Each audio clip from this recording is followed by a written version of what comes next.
gi kata gik moko kango somo ka neno ka ng'ato oro ne aken mago tit mat moko misomo ngene Google inyalo Google anything lakini facts speak for themselves gima ng'eyo ni wan kana wakawo telo no promise jo Kenya ni nyaka yud ne ji tich to kanyo wacho ni wagero ute mondo yud tije mag plumber mag engineer ma opogore okango gi be manyogo koko ni ang'o ma ji osesomo university wada miyo gi tije mag gedo seche mo manyo ne ji opportunities oko be sani koro gigo koko ing'eyo seche ma in a country ma iluongo ni developing country nyaka idhi e pinje moko ma oko ming'eni ere kaka unyalo loso osiep to loso osiep ni en manyo chiro manyo tije to chiro mane manyo gimiluongo ni grants kona chiro development gi development man chiro mane manyo ne rowere mondo mi tich winji Saudi Arabia oyudo nafas mar ji 300 we employ ji adi winji gini ka idwa ni ibed office mondo los facts sama wuoye ling koro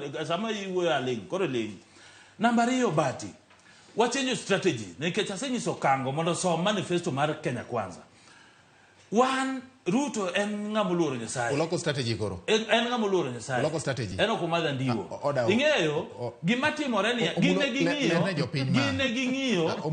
ging'iyo ni gioro ministers. Ting'eni countries ma developed countries. Seche joma chalo CEO, joma chalo president madongo. Minister ng'ama tin kuomgi ok nyal lobby. Jo kanyalo mana open their heart sama gilomo gi president. Koro Ruto kawo jukumu, okawo nafasno mondo make sure niya gik modhi golo oko nyaka konjo Kenya.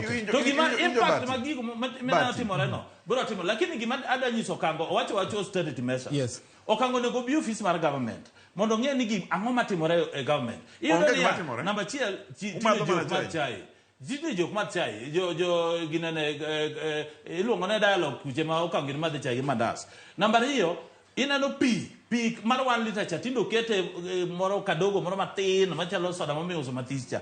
Namba 3 training ma government itero government iluongo nango school of government.